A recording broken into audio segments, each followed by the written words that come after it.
네, 안녕하세요. 반갑습니다. 무스비입니다. 꽤 오랜 시간 동안 정혜진 선생님의 책을 했었는데요. 요번에 새로운 책으로 마음을 열어주는 101가지 이야기를 가지고 왔습니다. 이 책은 제가 예전에 샀던 책인데요. 거의 이제 꽤 오래된 책이죠. 여기 보면 95년이라고 써있네요. 95년에 나와서 거의 베스트셀러였죠. 꽤 오랜 시간 동안 베스트셀러로 있었던 걸로 알고 있는데요. 이 책을 고른 이유가 지난 몇 주 동안 정희진 선생님 책을 하면서 좀 많이 마음이 많이 힘들었었어요. 내용은 물론 좋은데 그 책 자체가 너무너무 힘들게 좀 제가 진도를 나가서 요번엔 좀 가벼운 책을 하고 싶다. 마음을 그냥 진짜 어떤 부담감도 느끼지 않고 편안하게 해보고 싶다, 이런 마음이 들어서 어떤 책이 있을까 책장을 보다가 이 책이 보이더라고요. 괜찮겠다. 그래서 고르게 됐습니다. 일단 이 책은 잭 캔필트와 마크 빅터 한센이란 저자가 썼고요. 류시와 시인님이 옮기셨습니다. 한번 여기 앞에 이제 설명을 보면 잭 캔필트와 마크 빅터 한센은 미국 전역을 대표한 카운셀러이고 저술가이며 세미나 강사들이다. 평생을 인간의 가능성 개발과 행복한 삶을 향한 동기부여에 바쳐왔다.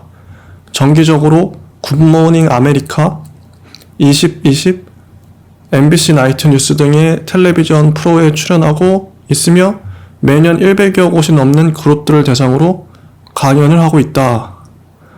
이들이 여러 권의 시리즈로 펴낸 마음을 열어주는 101가지 이야기는 출간 1년 만에 100만 부가 넘게 판매되고 뉴욕타임스 베스트셀러에 장기간 올라있다. 이게 자료마다 다른데 어떤 데는 전 세계적으로 1억 부인가? 5억 부인가? 이 5억 부인가 팔렸던 것 같은데요. 하여간 어마어마하게 팔렸던 책인 거죠. 그때 당시 이 두 분은 카운셀러, 상담가, 이런 저술가, 세미나 강사들이고요. 그냥 이야기 모음집이에요. 단편 모음집인데 이야기 하나하나가 좀 임팩트가 있고 괜찮은 책이라고 봐요. 그래서 그때 당시에 이게 왜 베스트셀러가 됐을까? 여기 나와 있는 그 이야기들을 보면 다 좀 전 인류가 공감할 만한 그런 내용들이거든요.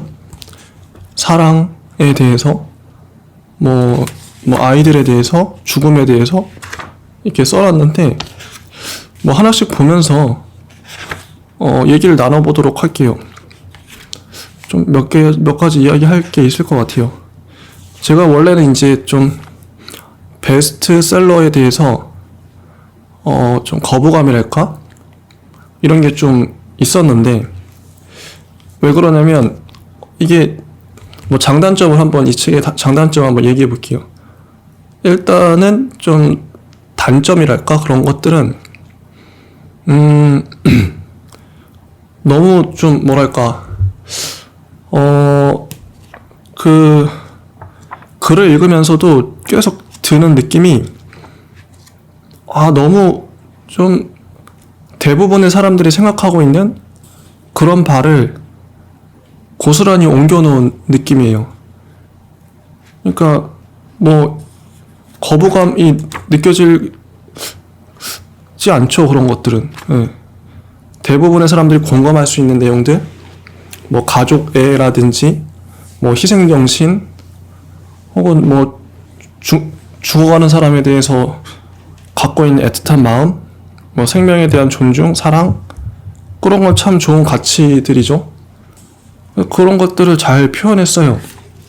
표현했고, 그런데 이게 이 책을 한편으로는 그런 것들이 좋은 가치들이긴 한데 그 가치들을 표현하는 방식이 좀 뭐랄까 좀 진부하다 그럴까? 고루하다 그럴까?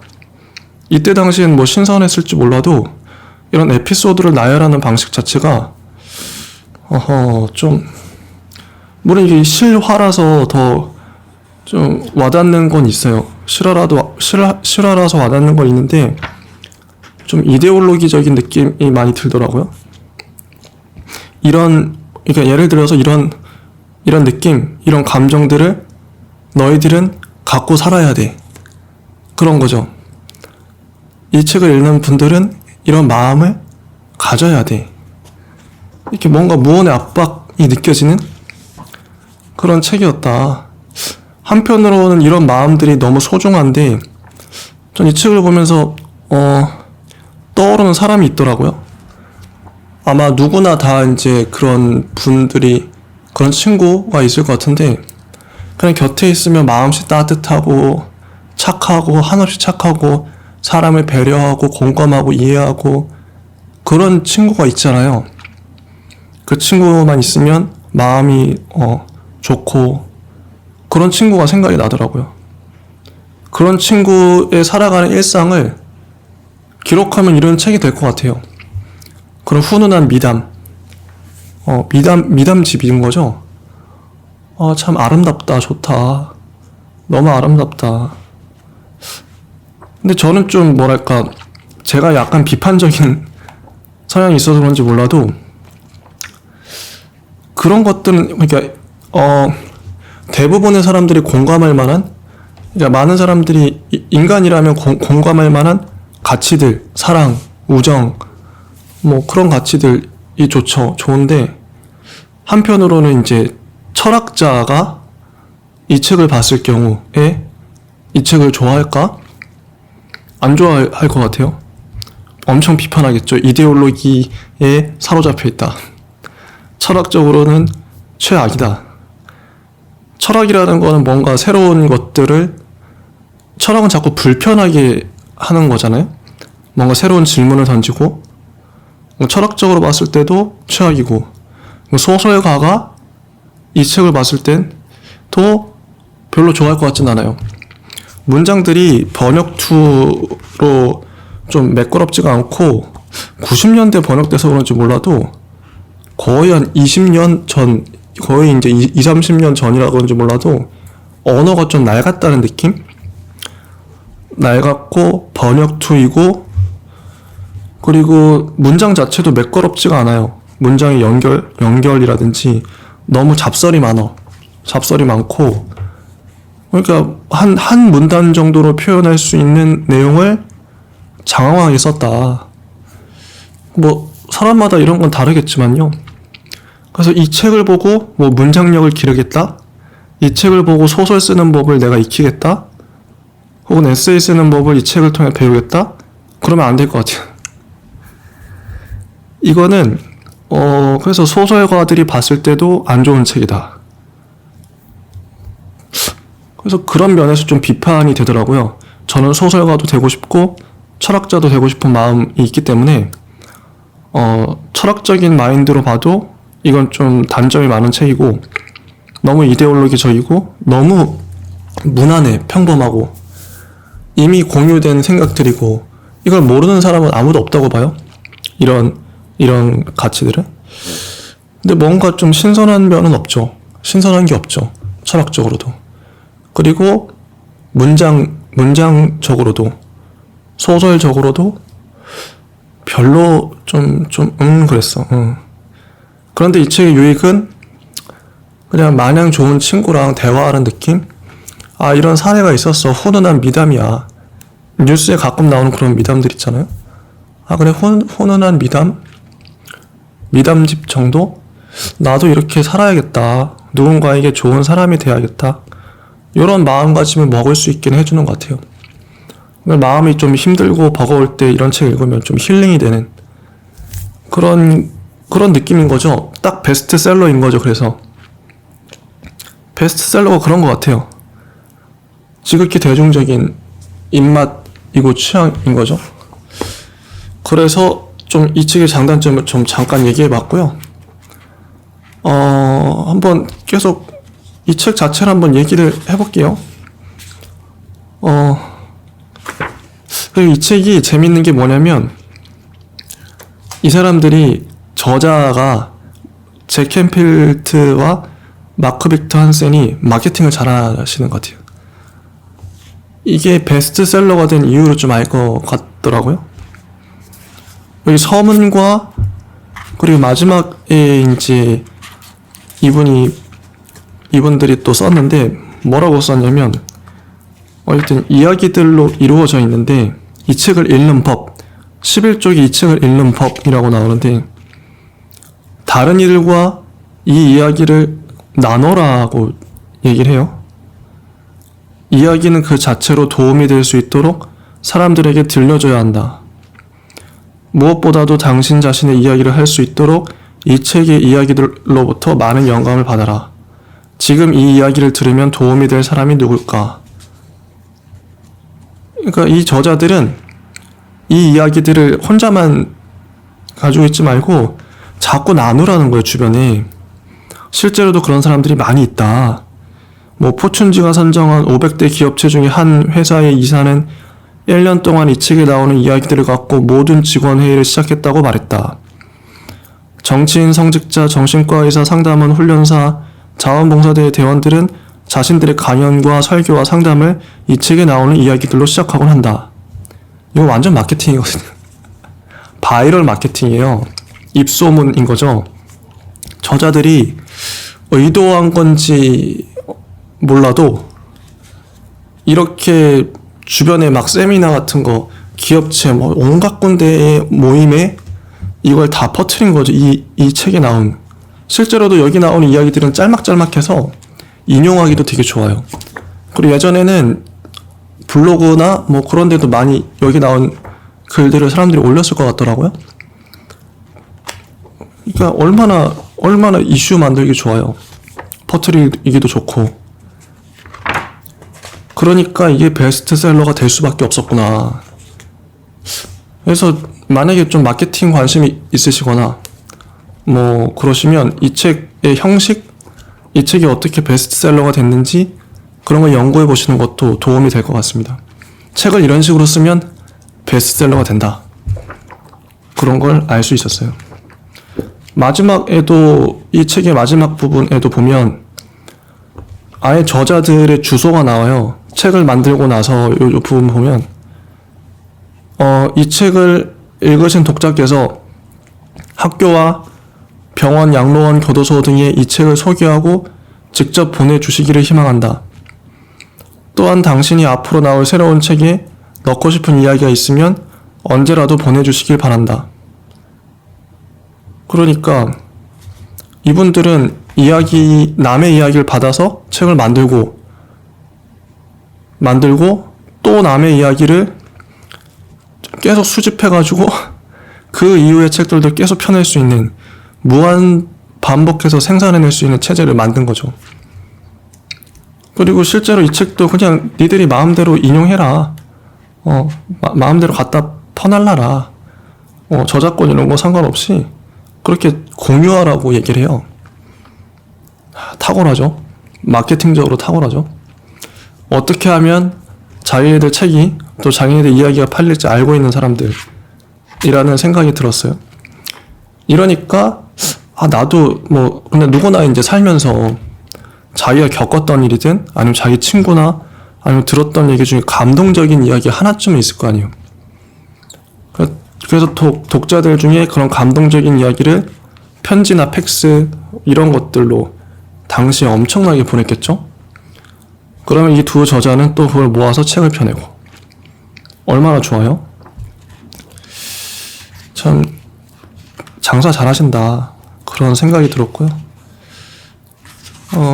일단은 한번 볼게요. 이제 비판적으로 보면 그런데 또 긍정적으로 보면 그냥 일반인들의 이야기를 모아서, 근데 여기도 근데 일반인이 아니라 펄벅이라든지 슈바이처라든지 유명인들의 글도 많이 나오더라고요. 근데 일반인들 글이 많죠? 일반인의 글을 누군가 이렇게 모아서 책으로 펴내고 전국에 알려준다. 전국에 유명해진다. 아마 여기 나온 사람들은 유명 인사가 됐을 것 같아요. 뭐 순식간에 100만 부, 뭐 5억 부, 전 세계적으로 5억 부가 팔렸는데 유명해졌겠죠? 유명 인사가 되고 그런 뭐 허와 실 이런 게 있겠지만 근데 일반인의 이야기를 이렇게 볼 수 있다는 것도 근데 이 책의 좀 힘은 뭐냐면 거짓된 이야기가 아니라 지어낸 이야기가 아니라 소설이 아니라 실화를 다 바탕으로 누군가 겪었던 실화이기 때문에 감동적인 것 같아요. 감동적이고 그리고 일반인들이 썼기 때문에 글 문장도 다 다양하고 문장도 좀 서툴고 어색할 수 있죠. 근데 그걸 그대로 실었다는 거. 어쩜 그래서 아까 제가 처음에 비판했던 거 소설가들이 봤을 때 여기 나와 있는 문장을 좀 학습의 의미로 배우긴 어렵겠다 했던 것도 당연히 일반인이 썼는데 얼마나 뭐 잘 쓰겠습니까? 그래도 그런 만큼 또 실화의 힘이 있는 것 같아요. 실화의 힘. 진짜 이런 일이 있었겠구나. 이야기 자체가 거의 대부분이 진짜 임팩트 있는 이야기들을 좀 엄선해서 넣었다는 느낌이 강하더라고요. 아, 요런 식으로 베스트셀러 만들면 되는구나. 그런 좀 아이디어를 얻었습니다. 예를 들면 이런 거예요. 첫 번째 이야기가 서커스인데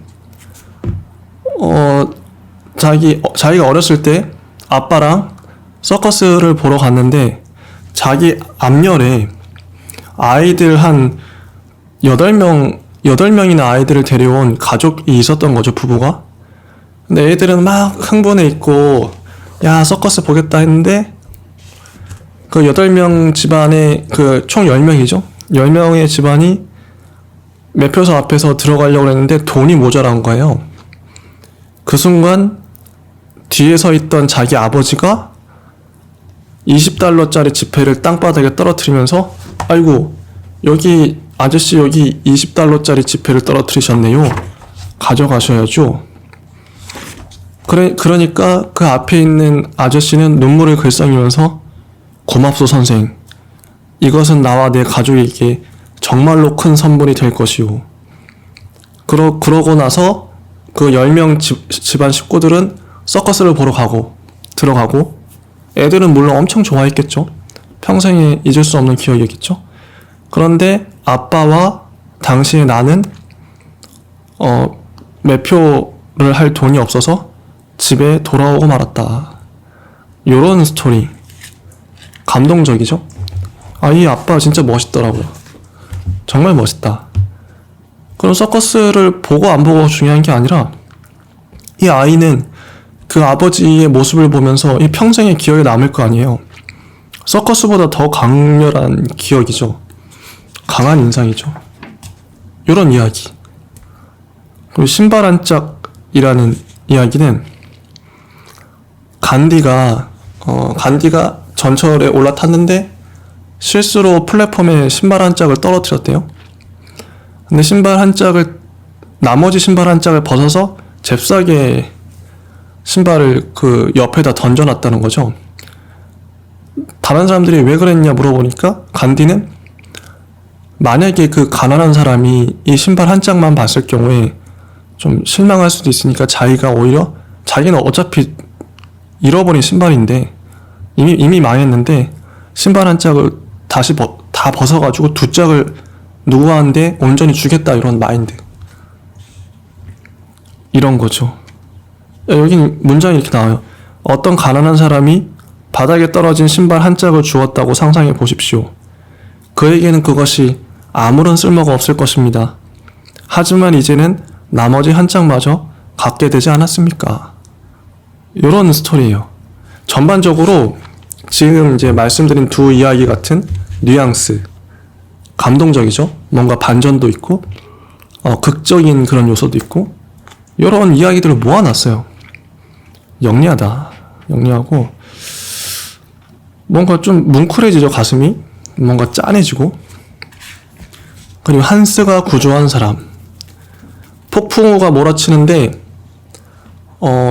조난을 당하는데 누군가 이제 그 자원을 해서 폭풍에 휩쓸린 사람을 구하러 가야 돼요. 근데 엄마는 말리죠. 제발 가지 마라. 네 아버지도 10년 전에 배가 난파되어 죽었지 않니? 네 형 파울도 며칠 전에 바다에서 실종이 됐고 내게 남은 것은 한스 너뿐이다. 엄마가 이렇게 말리는데 한스가 16살인데 이렇게 말해요.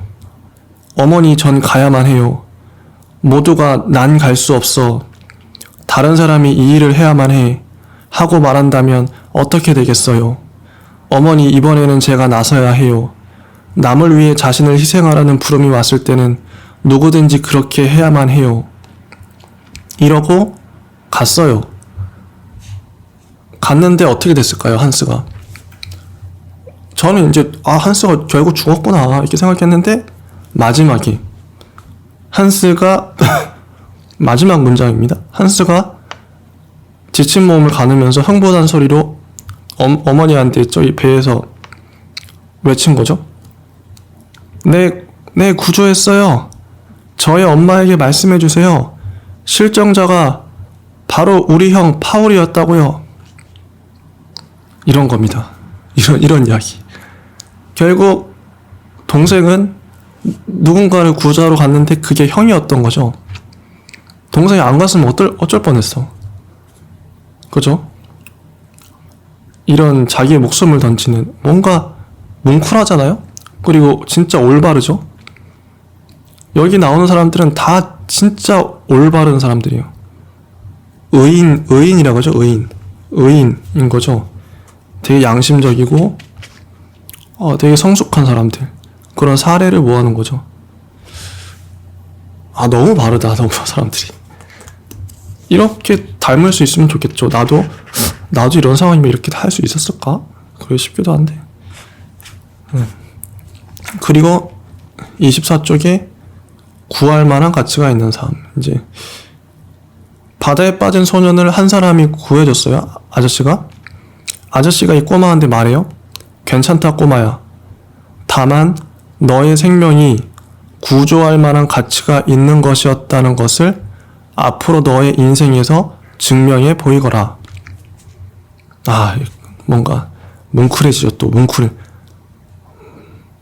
이 아이는 평생 내가 진짜 구할 만한 가치가 있는 삶으로 살아내고 있나? 이렇게 스스로 질문했겠죠. 그렇게 살기 위해 노력하고 함부로 살지 못하겠죠. 정말 임팩트가 있어요, 이야기들이.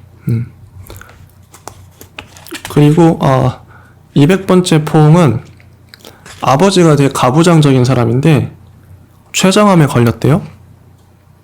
그래서 아들이 아버지를 안는 연습을 하는 거죠.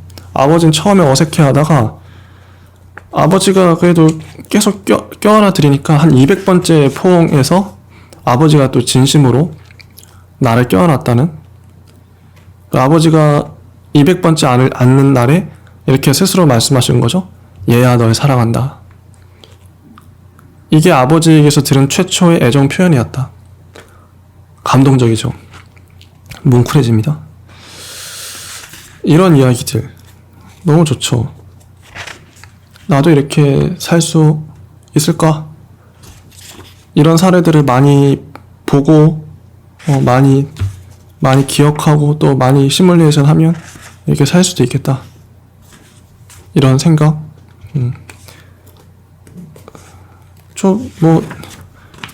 그리고 또 이런 것도 있어요. 어느 학교, 인디애나주의 작은 마을의 학교에 15세 소년이 뇌종양으로 고통받고 있었는데 방사능 치료 받으니까 머리가 다 빠졌대요. 대머리가 된 거죠. 근데 대머리가 된 그 소년의 같은 학교에 있는 같은 반 아이들이 자발적으로 머리를 다 깎았다고 합니다. 삭발을 다 한 거죠. 그 아이 혼자 머리카락이 없으면 안 되니까. 이런 훈훈한 이야기. 아이들 참 성숙하다. 근데 이 하나 이야기를 하기 위해서 좀 길게 썼죠. 이제 이런 얘기들이 많이 있어요. 정말 감동적인 얘기입니다. 뭐 이게 좀 뭐랄까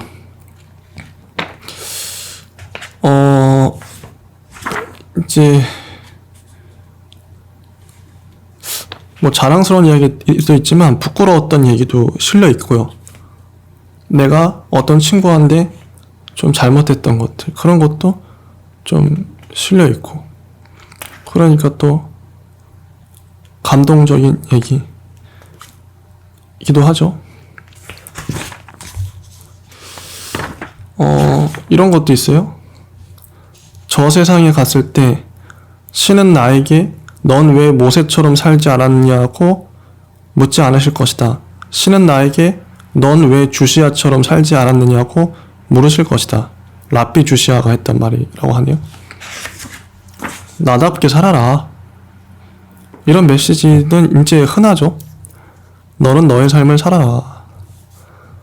재밌는 일화도 좀 많이 있어요. 여기 관련해서 이거 되게 재밌는데 어떤 아이가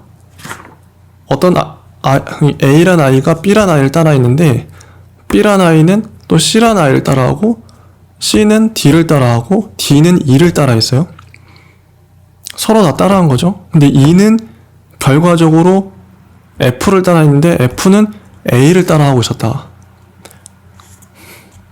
근데 A란 친구는 F를 되게 경멸했던 거죠. 결국 자기 자신이 되라. 어디 가든지 내 걸음걸이와 말투를 모방하려고 애쓰는 그 머저리 같은 녀석 도피 웰링턴 말이다. 이런 식으로 엄청 이제 이 주인공이 비난하죠. 이렇게. 그리고 어느 대통령, 백악관 대통령이 사람들이 이제 백악관에 처음 가니까 어떻게 해야 할지 몰라가지고 식탁 매너를 대통령을 무조건 따라하자 했는데 대통령이 갑자기 찻잔에다가 커피잔 받침에다가 커피를 따르고 설탕도 따르고 크림을 따랐대요. 찻잔에다가. 사람들 다 따라한 거죠. 근데 그 찻잔을 대통령은 고양이한테 줬다. 사람들이 벙찐 거죠. 이런 거죠. 이런 거. 재밌었어요, 이런 거. 그 46쪽에는 때로 너의 인생에서 엉뚱한 친절과 정신 나간 선행을 실천하라. 이런 것들. 그런 사례. 정신 나간 선행을 하라. 엉뚱한. 뭐, 예를 들어서 통행료 내는 그 징수하는 곳에서 뒤에 이제 한 다여섯 대 차량의 통행료를 내가 대신 내준다든지. 엉뚱한 친절이죠. 뒷사람들은 나랑 전혀 상관없는데. 뭐 이런 거. 낡은 학교에 찾아가 교실벽에 새 페인트를 칠해준다든지. 도시 빈민가에 따뜻한 음식을 배달해준다든지. 정신 나간 선행을 해라. 근데 이 책을 보면서 제가 느꼈던 거는 지극히 미국적인 사고관과 행동들이라고 생각했어요. 그게 뭐냐면 우리가 영화에서 주로 보는 그런 거 있잖아요. 뭐 감동적인 할리우드 영화에서 보면 꼭 뭔가 좀 그럴싸한 메시지 같은 거를 주잖아요. 그 어른이 그 꼬마 아이나 아니면 주인공한테 좀 지혜로운 사람이 이렇게 좀 멋있게 말하잖아요. 그런 뉘앙스 다. 그런 이야기들. 미국은 항상 이렇게 교훈적인 것들을 좋아하는 것 같아요. 이게 그 미국적인 특징 같기도 하고 전 세계를 미국화하려는 그런 건가. 하여튼 그런 좀 많은 생각이 들었던 책입니다. 읽으면서도 이 책에 나와 있는 일화들이 그 자체로 감동적이고 아름다운데 전 자꾸 좀 삐딱하게 보게 되더라고요. 과연 그럼 그 사람은 정말 그랬을까? 이런 거죠. 한번 계속 보면서 이야기 나눠볼게요. 그때그때 드는 생각들을. 재밌네요. 아마 90년대 독자들하고 저는 좀 다를 것 같긴 해요. 지금 우리는 이제 2021년에 살고 있으니까 만약에 이게 2021년에도 이런 식으로 책을 만들면 팔릴까? 그건 모르겠어요. 지금 감성하고 좀 달라요. 지금은 좀 치유, 힐링 이런 쪽이라 가지고 좀 사람들을 많이 토닥여주고 그 심리를 잘 좀 알게 해줘야 되는 그런 시대라서 이런 책이 팔릴진 모르겠네요. 좀 다양한 사례가 있습니다. 그리고 어느 워크숍에서 다음 일주일 동안 자신이 사랑하는 사람에게로 가서 사랑한다고 말하되 반드시 전에 한 번도 그 말을 하지 않은 사람이거나 오랫동안 그런 적이 없는 사람에게 해야만 한다. 이런데 어떤 아저씨가 이걸 실천한 거죠. 나도 널 사랑한단다 얘야 하면서 아저씨가 아버지랑 화해를 하는 그런 장면. 어떤 아저씨가 아버지랑 화해를 했는데 이틀 뒤에 그 아버지가 심장마비로 쓰러져 병원에 입원하셨다. 의식불명 상태다. 그 말을 그때 안 했으면 큰일 날 뻔했던 거죠. 여기 교훈은 해야만 한다고 느끼는 일을 미루지 말라. 사랑한다는 말을 사랑하는 사람에게 해라. 지금 당장. 이런 거죠. 여기 나오는 메시지들은 우리가 지금 너무나도 익숙한 메시지들이에요. 모든 대중매체에서 나오는 그런 말들. 그래서 좀 불편했다는 거죠. 크리스마스 아침이라는 이 단편도 매일 아침마다 아빠랑 나는 일어나서 젖을 짜는 우유를 짜는 일을 하는데 크리스마스 아침에 이 아이가 좀 더 일찍 일어나서 원래 새벽 4시에 일어나야 되는데 새벽 1시 2시쯤 일어나서 우유를 다 짜놓은 거죠. 아빠는 이거 보고 감동받아가지고 눈물을 글썽였다. 평생 잊지 못할 거야 하면서 이런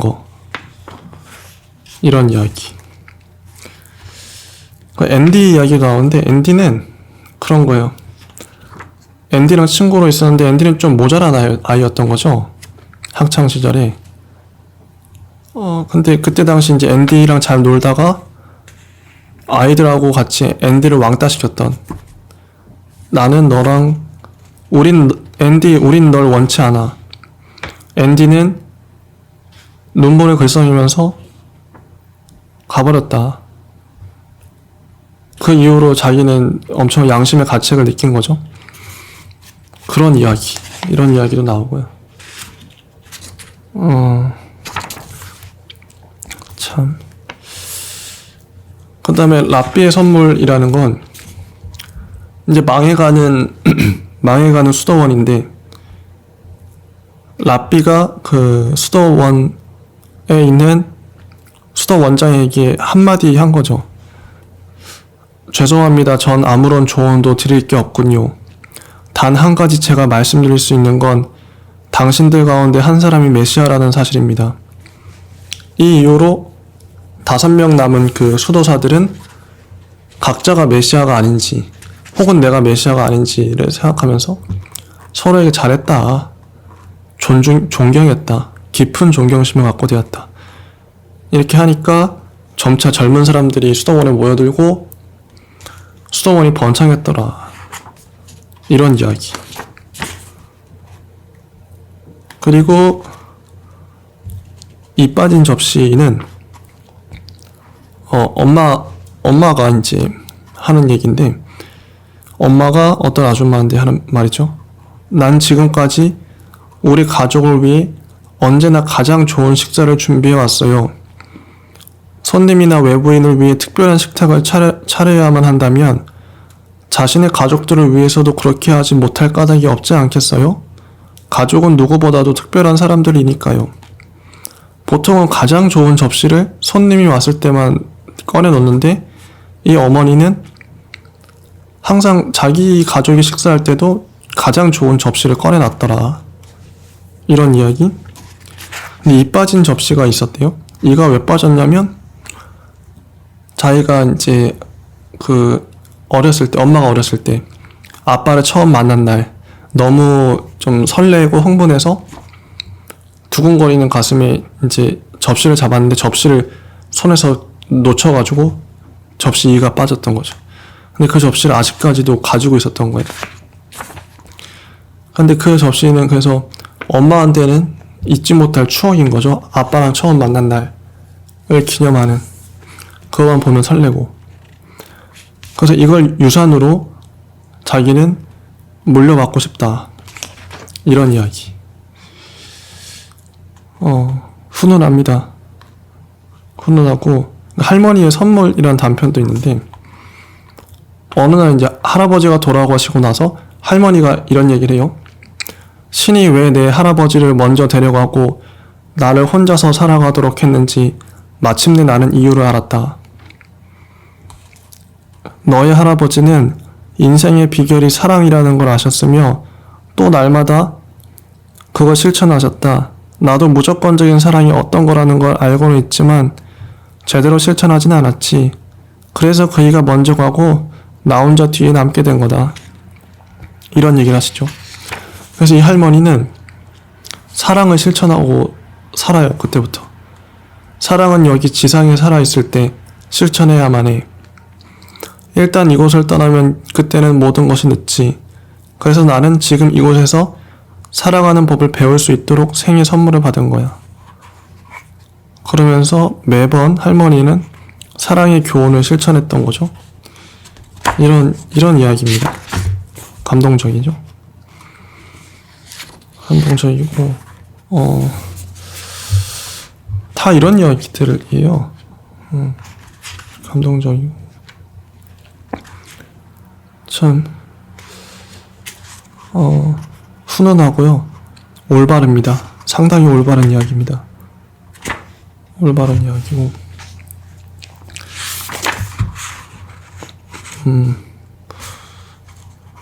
그리고 뭐 $2짜리 지폐 이 이야기도 어느 고등학교 미혼모 학생들한테 강의를 하러 가가지고 $2짜리 지폐를 나눠주면서 이거를 너를 위해 쓰지 말고 타인을 위해서, 아이를 위해서 써라. 이제 이렇게 얘기를 했었나봐요. 그러니까 그걸 받았던 한 학생이 편지를 쓴 거죠. 원래 자기는 자살하려고 했었다고, 목숨을 끊을 작정이었다고, 나를 걱정해주는 사람이 세상 어디에서도 찾을 수가 없었기 때문에. 근데 그 $2를 받으면서 누군가 나를 붙잡아주는 사람이 있구나. 아직 인생이 그렇게까지 절망적인 것은 아니구나. 살아봐야겠다. 이게 이런 이야기. 감동적이죠. 영화에서 봤음직한 혹은 뭐 세상에 이런 일이 같은 데 나올 것 같은 이야기들이에요. 여기 나온 이야기들 다 훈훈해요. 좋은 이야기들이죠. 좋은 이야기들입니다. 그 딸아이가 이제 불치의 병으로 이제 수술이 실패해서 이제 안구를 기증했는데, 그 안구를 기증한 청년이 찾아왔는데 딸이 그렸던 그림, 딸이 마지막으로 그렸던 그림에 나왔던 남자의 초상화가 그 남자와 닮았더라. 이런 얘기들. 딸이 마지막으로 쓴 건 밤을 여행하던 두 눈이 사랑에 빠졌어라. 서로의 얼굴을 한번 바라볼 수도 없이, 이런 식으로 쓴 거죠. 재밌죠? 뭐 엄마 사랑해요. 뭐 이런 글도 있고, 이런 글도 있어요. 110쪽. 이런 거 이제 예전에 블로그라든지 어떤 거에 많이 나왔는데, 만일 내가 다시 아이를 키운다면 먼저 아이의 자존심을 세워주고 집은 나중에 세우리라. 아이와 함께 손가락 그림을 더 많이 그리고 손가락으로 명령하는 일은 덜 하리라. 아이를 바로잡으려고 덜 노력하고 아이와 하나가 되려고 더 많이 노력하리라. 뭐 이런 식의 글. 이런 글 좀 아시겠죠? 어떤 뉘앙스인지. 이런 좋은 글 많이 나옵니다. 좋은 글이죠. 말 그대로 좋은 글이에요. 그리고 뭐 우리는 꽃이 아니라 아이를 키우고 있다. 이런 거. 애가 실수로 잔디깎이기로 밀었나봐요. 이제 이성을 잃고 혼내려고 그랬는데 순간 아내가 붙잡은 거죠. 여보 잊지 말아요. 우린 꽃을 키우는 게 아니라 아이들을 키우고 있어요. 그러면서 이제 지은이가 깨달은 건 아이들의 자존심은 그들이 부수거나 망가뜨린 그 어떤 물건보다도 중요하다. 야구공에 박살난 유리창, 부주의에서 쓰러뜨린 램프, 부엌 바닥에 떨어진 접시 등은 이미 깨졌다. 꽃들도 이미 죽었다. 그렇다고 해서 거기에다 아이들의 정신까지 파괴하고 그들의 생동감마저 죽여서야 되겠는가? 참 이런 거. 그리고 어떤 아이는 이제 이렇게 얘기한 거죠. 엄마 아빠가 다른 부모들처럼 하지 않아서 정말 고마워요. 내 친구의 부모들은 되게 큰 소리를 지르고 주의하라고 설교를 늘어놓죠. 저한테 그렇게 안 해주셔서 정말 고마워요. 이런 얘기들. 그리고 어떤 과학자 얘기가 나오는데 이것도 감동적이더라고요. 이런 부모가 있을 수 있나 싶은데 한번 읽어볼게요. 최근에 나는 스티븐 글렌으로부터 어느 유명한 과학자에 대한 이야기를 들었다. 그 과학자는 매우 중요하고 획기적인 의학적 발견을 많이 이룬 사람이었다. 넘어가서 그는 자신이 4살이었을 때 어머니와 함께 나눈 경험을 예로 들었다. 어느 날 그는 냉장고에서 우유병을 꺼내다가 그만 바닥에 떨어뜨리고 말았다. 미끄러운 우유병은 바닥에 떨어지면서 주방 바닥 전체를 흰 우유 바다로 만들었다. 주방으로 들어온 그의 어머니는 그에게 고함을 치고 훈계를 늘어놓는 대신 이렇게 말했다. 로버트, 도대체 무슨 걸작품을 만들어 놓은 거니? 이런 엄청난 우유 바다는 처음 보는구나. 어쨌든 이미 저질러진 일이니 네 맘껏 우유를 갖고 놀아봐라. 그런 다음 닦아내자꾸나. 실제로 그는 엄마의 말대로 바닥에 쏟아진 우유를 갖고 장난을 치며 놀았다. 몇 분 뒤 어머니가 말했다. 로버트, 이렇게 어질러 놓은 다음에는 반드시 깨끗이 치우고 제자리에 돌려놔야 한다는 걸 너도 알겠지? 그런데 어떤 식으로 치웠으면 좋겠니? 스펀지를 쓸까? 아니면 수건이나 막대걸레를 써서 치울까? 어느 쪽이 네 맘에 드니? 그는 스펀지를 선택했고 그래서 두 사람은 함께 엎질러진 우유를 닦아냈다. 그런 다음 그의 어머니가 말했다. 잘 들어봐. 넌 작은 손으로 큰 우유병을 드는 실험에서 실패한 거나 마찬가지야. 우리 뒤뜰로 가서 병에 물을 채워갖고 다시 한번 시도해보자. 병을 떨어뜨리지 않고 그걸 옮길 수 있는 방법을 내가 발견하도록 말이다. 그 결과 어린 소녀는 두 손으로 병의 주둥이를 잡으면 그걸 떨어뜨리지 않고 옮길 수 있다는 걸 배웠다. 얼마나 훌륭한 교육 방법인가. 이 유명한 과학자는 그 일을 통해 실수를 두려워할 필요가 없다는 걸 알았다고 말했다. 그 대신 실수가 어떤 새로운 걸 배우는 기회임을 그는 깨달았다. 과학 실험이라는 것이 바로 그런 것 아닌가. 어떤 실험이 제대로 성공하지 않을지라도 우리는 그것으로부터 가치 있는 걸 배우기 마련이다. 모든 부모가 로버트의 어머니처럼 아이를 키운다면 굉장한 사회가 되지 않겠는가. 이런 일화. 나도 이런 부모가 돼야겠다. 이런 부모가 정말 돼야겠다. 신선하죠? 신선한 일화입니다. 우유를 애가 쏟으면 당장 화부터 내고 짜증낼 것 같은데 좀 제 스스로도 반성이 되더라고요. 이렇게 창의적으로 아이를 가르치다니. 이러니까 애가 과학자가 되지. 그리고 어떤 아내가 사고가 났는데 사고가 나서 막 우물쭈물하다가 운전면허 뭐 그걸 꺼냈나 봐요. 그걸 꺼냈는데 이제 그 남편의 필체가 써있던 거죠. 사고가 날 경우에 이것을 잊지 말아요. 여보, 내가 사랑하는 건 차가 아니라 당신이란 걸. 이런 감동적인 문구가 쓰여져 있다는 거죠. 참 훈훈한 이야기입니다. 참 이게, 그리고 이런 이야기도 있어요. 어떤 여자아이가, 꼬마 아이가 아빠한테, 아빠가 지금 일 때문에 바쁜데 마가렛이라는 아이가 아빠 이 책 좀 봐주세요. 그러니까 이 책 좀 읽어주세요. 안 된다. 얘야, 지금은 안 돼. 아빠가 읽어주실지도 모른다고 엄마가 그랬단 말이에요. 미안하다 얘야. 책은 엄마가 읽어주실 거야. 난 지금 무척 바쁘거든.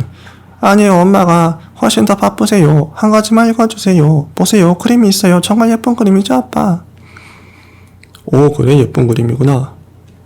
정말 잘 그린 그림이야. 하지만 아빠는 오늘 밤 할 일이 있단 말이다. 아이가 계속 졸랐던 거죠. 근데 뭐 대부분의 부모가 그랬듯이 당장 일이 바쁜데 나도 먹고 살아야 되고 어쩔 수 없이 아이의 청을 거절했던 거죠. 이 아이는 계속 조르지만 계속 이제 하고 마지막에 이제 이렇게 나와요.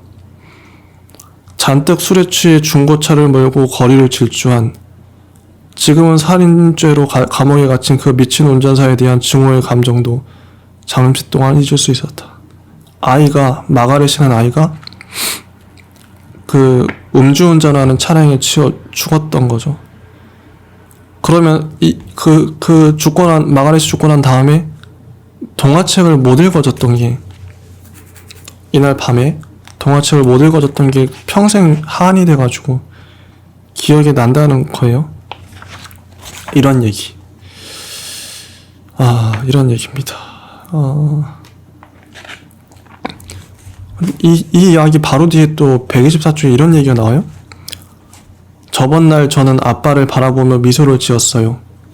전 아빠가 저를 바라보실 줄 알았지만 아빠는 그렇게 하지 않으셨어요. 저는 아빠에게 사랑해요 하고 말하고는 아빠가 무슨 말을 해주시기를 기다렸어요. 전 아빠가 제 말을 듣고 있다고 생각했지만 아빠는 그렇게 하지 않으셨어요. 전 아빠에게 밖으로 나가서 저와 함께 공놀이를 하자고 부탁했어요. 전 아빠가 절 따라 밖으로 나오실 줄 알았지만 아빠는 그렇게 하지 않으셨어요. 지금 계속 아빠는 그렇게 하지 않으셨어요. 계속 나오다가 마지막에 이제 이렇게 끝납니다. 조국이 저를 불러 저는 국방의 의무에 따라 전쟁터로 떠났어요. 아빠는 저에게 무사히 집으로 돌아오라고 말했지요. 하지만 전 그렇게 하지 못했어요. 이 끝이에요. 처음으로 아빠가 이 아이에게 말을 했는데 그게 마지막 말이었다니. 안타깝죠. 뭔가 좀 충격적인 결말인 거고 충격적이죠. 그리고 아빠가 좀 자기 졸업식에 와서 너무 감동적인 걸 진짜 장문으로 썼어요. 한 10쪽 넘게, 거의 막 12쪽. 이렇게 아빠가 졸업식에 온 게 이렇게 감동적이었나 봐요. 그 마음이 느껴져서 참 좋았던 글이기도 하고, 뭐 이런 글도 있죠. 136쪽. 4살 때 아빠는 뭐든지 할 수 있었다. 5살 때 아빠는 많은 걸 알고 계셨다. 6살 때 아빠는 다른 애들이 아빠보다 똑똑하셨다. 8살 때 아빠가 모든 걸 정확히 아는 건 아니었다. 10살 때 아빠가 어렸을 때는 지금과 확실히 많은 게 달랐다. 12살 때 아빠가 그것에 대해 아무것도 모르는 건 당연한 일이다. 14살 때 아빠에겐 신경 쓸 필요가 없어. 아빠는 너무 구식이거든. 뭐 이런 식의 글 많이 보셨죠? 출처가 여긴데 이 책인지도 모릅니다. 뭐 이런 것들, 이런 책들 재밌죠? 훈훈한 이야기예요. 훈훈한 이야기. 요즘에 어머니 생각도 나는데 어머니도 유튜브로 자꾸 이제 이런 이야기, 뭐 감동적인, 어머니가 본 거 감동적인 이야기라기보다는 그 고부 갈등, 시누이와 싸우는 그런 이야기, 혹은 사기당한 그것이 알고 싶다 류의 이야기 있잖아요. 그것이 알고 싶다. 특히나 어르신들은 그런 거에 관심이 많으시더라고요. 누가 사기치는 거, 범인 잡는 이야기, 그 스릴러 같은. 어떻게 하면 사기를 안 당할 수 있을까? 어머니는 그런 거 알아야 된다고 강조를 하세요. 이 험한 세상에서 살아남기 위해서는 그런 스토리를 알아야 된다고. 사이비나 이런 것들. 그래서 어머니는 사이비나 그런 뭐 사건 사고에 관심이 많으세요. 사건 사고에. 특히나 어르신들이 뉴스 같은 거, 그것이 알고 싶다 이런 거 관심이 많으신 것 같아요. 알아야 당하지 않는다. 이런 거죠. 안타까운 세상입니다. 오히려 그런 걸, 물론 그런 것도 알면 좋겠지만, 이런 책도, 이런 이야기도, 이런 훈훈한 이야기가 더 좀 많이 퍼졌으면 좋겠는데, 말이죠. 그것이 알고 싶다에 의존할 수밖에 없는 지금의 어르신들인 거죠. 혹은 애들은 게임에 빠져있고, 환상의 세계, 판타지 세계에서 허우적거리거나 아니면 지극히 이제 사건과 사고, 사기가 판을 치는, 사이비가 판을 치는 세상에 현실을 적나라하게 알기 위해서 노력하거나 극단적으로 가는 것 같습니다. 그래서 이런 훈훈한 이야기가 더 필요하다고 생각이 돼요. 그렇습니다.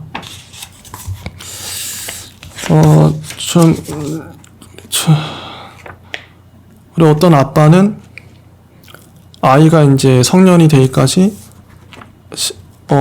시카드 보물 이야기 온갖 종류의 사건과 기억들을 모아서 매년 그거를 딸에게 편지를 썼대요. 나중에 딸에게 풀어보라고. 뭐 이런 거. 150쪽의 노란 작업복 셔츠, 이것도 좀 재밌는 훈훈한 이야기. 엄마와 딸이, 엄마가 입었던 노란 작업복 셔츠가 있는데 그거를 딸이 이제 가져갔는데 딸이 다시 엄마한테 주고 엄마가 다시 딸한테 주고 서로 이제 주고받고 했던 서로의 추억이 묻어있는 물건인 거죠. 이렇게 살 수도 있겠다, 사람이. 그리고 할아버지랑 관계가 틀어졌었는데 이 손녀딸이 할아버지한테 그림을 그려서 보냈는데 그 그림 카드를 할아버지가 보고 오셨다는 거죠, 집에. 이런 것도 감동적이었고,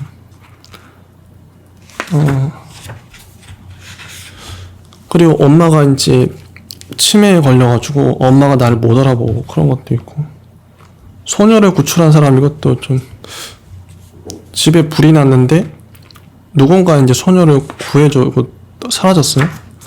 근데 이 소녀를 누가 이제 보호할 것인가? 소녀는 보호자가 없었던 거죠. 한 교사가 일어나서 그 소녀를 키우고 싶다. 근데 또 다른 사람이 부자도 일어나고 농부도 일어나고 각자 일어나서 이제 키우고 싶다 했는데 마지막에 한 남자가 나타났는데 두 손과 팔에 심한 화상을 입었다. 구해준 사람인 거죠. 소녀가 외쳤죠. 이분이 바로 저를 구해주신 분이에요. 소녀는 펄쩍 뛰어올라 자신의 생명을 의지하듯 그 남자의 목에 두 팔을 안았다. 그 운명적인 날 밤 그랬던 것처럼 소녀는 남자의 어깨에 얼굴을 파묻고 몇 번간 흐느껴 울었다. 그런 다음 고개를 들고 남자에게 미소를 지었다. 의장이 모두에게 말했다. 그럼 오늘 회의는 이것으로 마치겠습니다. 그 남자가 키우게 된 거죠. 참, 이게 뭐 이런 시도 있고 그래서 일화도 있고 좋았어요. 그다음에 참 다양한 이야기들이 있습니다.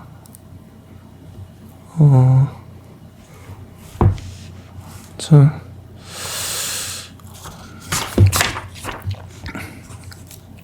지금 책을 이제 보면서 이야기하느라고 좀 딜레이가 있네요. 좀 다 좋았어요. 좋은 이야기들이고. 그리고 자기가 키웠던 개, 수키라는 개인데, 수키수쇼라는 개인데, 이 개가 안락사 했죠, 나중에. 근데 개에 얽힌 이야기들, 이런 것도 훈훈했고, 그리고 어느 영웅의 이야기, 같은 같은 전우를 보낸 이 백인 병사가 흑인 병사의 집에 가서 죽었다고 이제 유품을 전해주는, 미국 영화에서 좀 봤던 이야기 같긴 해요. 이걸 꼭 내 아내에게 전해줘 하면서 반지 주고 그거 전해주고 이런 이야기죠. 지극히 미국적이라니까요. 이런 스토리 자체가 미국적인 이야기가 따로 있나? 미국적인 이야기, 한국적인 이야기 좀 다른 것 같긴 하죠. 우연히 또 양로원에 들렀던 어떤 부부, 뭐 이런 것도 있고. 이 이야기도 감동적인데, 어떤 할머니가 노인병동에서 숨을 거둔 할머니가 쓴 거래요. 그런데 이 할머니가 쓴 글 한번 209쪽. 당신은 무엇을 보는가요? 간호사, 당신은 무엇을 보는가요? 당신은 나를 볼 때마다 까다로운 한 늙은이, 현명하지도 못하고 시선은 먼 곳에다 박은 채 변덕스러운 성격을 가진 한 늙은이라고 생각하겠지요. 음식이나 질질 흘리고 다시 한번 해봐요 하고 당신이 소리쳐도 아무 반응이 없는, 당신이 요구하는 일을 거들떠보지도 않고 끝없이 스타킹과 신발을 잊어버리는 그런 늙은이라고 생각하겠지요. 그것이 당신이 생각하는 것인가요? 당신 눈에 보이는 게 그것인가요?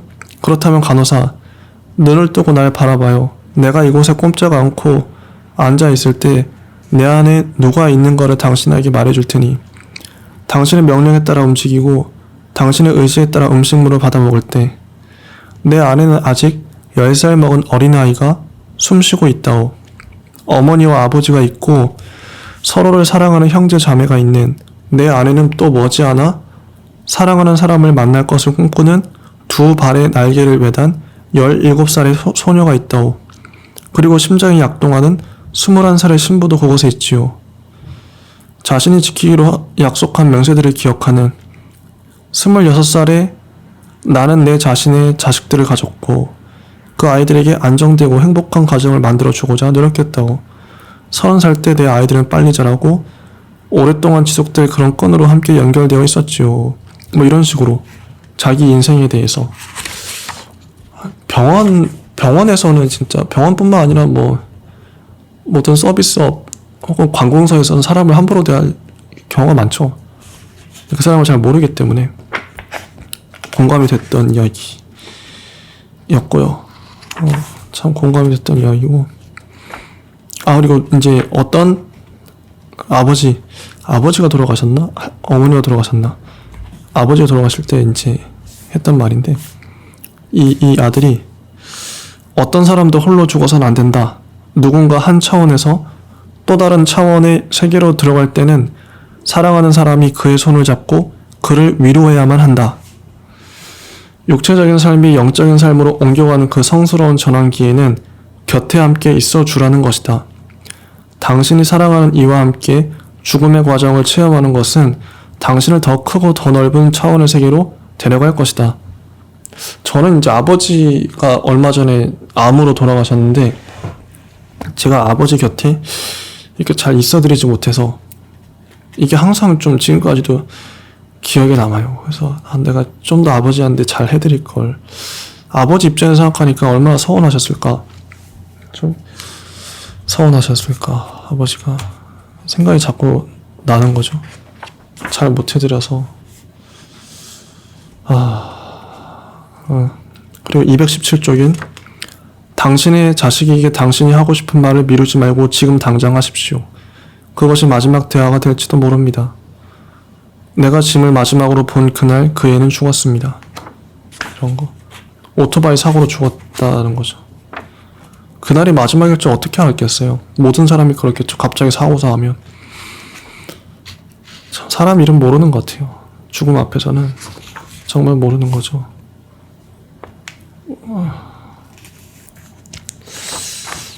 그리고 어떤 아줌마의 아이가 죽었는데, 수지라는 아이가 엄마가 그러시는데 아줌마가 딸을 잃어서 가슴에 상처가 났고 그래서 아주 슬프시대요. 수지는 부끄러워하면서 손을 내밀었다. 손에는 일회용 반창고가 들려져 있었다. 가슴에 난 상처에 이걸 붙이세요. 그러면 금방 나을 거예요. 스미스 부인은 갑자기 목이 메고 눈물이 왈칵 쏟아졌다. 그녀는 무릎을 꿇고 앉아 수지를 껴안았다. 그리고 눈물을 글썽이면서 말했다. 고맙다 수지야. 이 반창고가 내 상처를 금방 낫게 해줄 거야. 이런 이야기. 이 반창고를 평생 간직했겠죠, 이 아줌마는. 이런 이야기. 그리고 어떤 엄마가 시를 썼는데, 엄마가 시를 썼는데 그걸 한번 들려드릴게요. 내가 죽었을 때 내가 남긴 것들을 네 아이들에게 줘라. 울어야만 하거든 네 곁에 걷고 있는 형제들을 위해서 울어라. 너의 두 팔을 들어 누구든지 껴안고 내게 주고 싶은 것들을 그들에게 줘라. 난 너에게 무엇인가 남기고 싶다. 말이나 소리보다 더 값진 어떤 것을. 내가 알았던 그리고 내가 사랑했던 사람들 속에서 나를 찾아라. 네가 만일 나 없이는 살 수 없거든. 나로 하여금 너의 눈, 너의 마음, 너의 친절한 행동 속에서 살게 해라. 너의 손으로 다른 손들을 잡고 자유로울 필요가 있는 아이들에게 자유를 줄 때 너는 나를 가장 사랑할 수 있다. 사랑은 죽지 않지. 사람들도 그렇고. 따라서 내가 너에게 남기는 것은 오직 사랑뿐. 내 사랑을 모두에게 주어라. 이렇게 할머니가 떠나셨다. 정말 훈훈하죠. 훈훈하고 이런 이야기입니다. 다 봤네. 이런 이야기예요. 정말 훈훈한 이야기죠. 이게 총 3권짜리인데 다음 주에는 마음을 열어주는 101가지 이야기 두 번째 권으로 찾아오도록 하겠습니다. 괜찮은 책인 것 같아요. 예, 지금까지 들어주셔서 감사합니다.